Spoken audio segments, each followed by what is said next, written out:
But I want to get into a guy that I'm not excited about in 2020. And it's David Johnson. And I think just like you said, Ingram's going to finish outside of the top 30. I have David Johnson, not projected to, but I think it's very easy that the wheels could fall off and David Johnson finishes outside of the top 30, even top 40 in 2020. Right now his ADP is the RB20 in PPR. And it pains me to make this take as I have DJ to thank for a number of fantasy championships, but David Johnson right now on the Texans reminds me of the situation, the same one we had with Steve Wilkes just a season before last in 2018 when he was the head coach for the Arizona Cardinals. Listen to some of these stats that David Johnson had under Steve Wilkes. He had incredible volume, 258 carries. That's 16 attempts a game, but a disgusting 3.6 yards per attempt, which even last year, we know the wheels came off last year for David Johnson. He was at 3.7 yards per attempt. So even if that improves, you're saying Johnson's going to need to get at least 250 carries in this offense to break 1,000 yards. And that 250 carries is more than what Carlos Hyde got last year. The Texans have the 21st ranked run blocking O-line per Football Outsiders, which is obviously pretty bad. And I think a lot of people overvalue age, but at 28 years old, that's the drop-off age for running backs, and that's exactly where David Johnson is.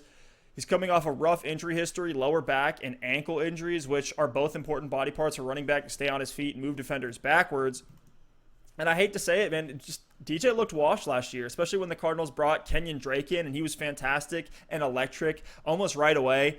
And DJ's role in the Texans, like he's not a between the tackles guy like Carlos Hyde, who barely broke 1,000 yards and finishes the RB30 last year. Johnson's been a guy who wins out in space. That's essentially what he's done his entire career and where he's made his hay.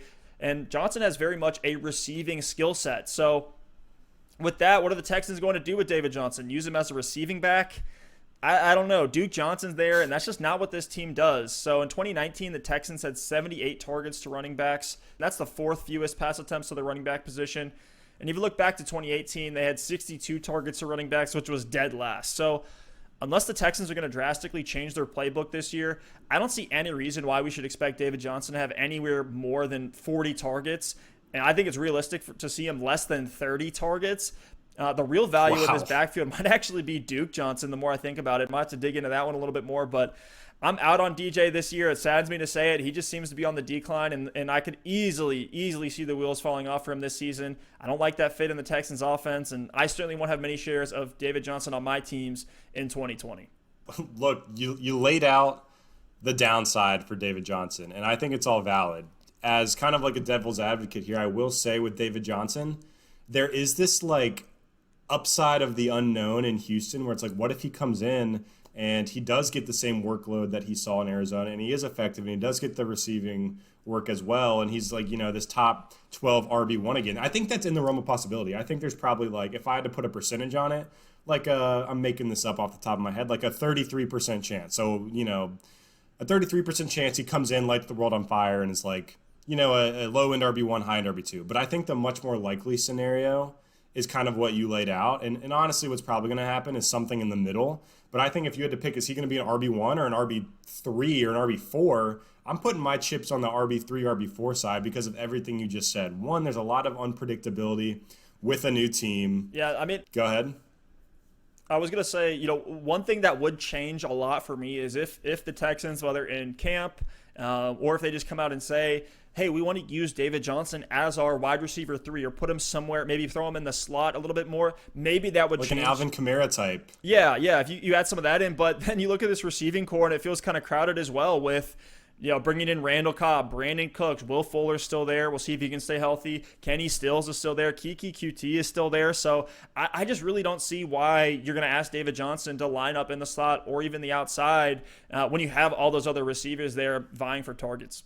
Yeah, no, I agree 100%. And the thing is, like, there is that glimmer of hope that he gets back to the David Johnson of old that was an elite fantasy performer Would at the love to running back see position. It. But you look at all the variables. Like, I wish the best for the guy. And look, I have him in the low 20s, I think, in my rankings. So I am betting on somewhere in the middle there. He's right in that RB2 range. But you just look at, you mentioned the injury history.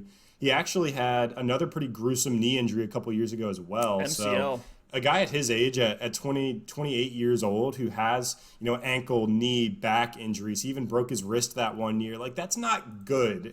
Maybe he gets back to almost full speed, but it's not great, right? And then he switches teams to the Texans, not an elite offensive line. They were bottom half last season in run blocking. That's not good either.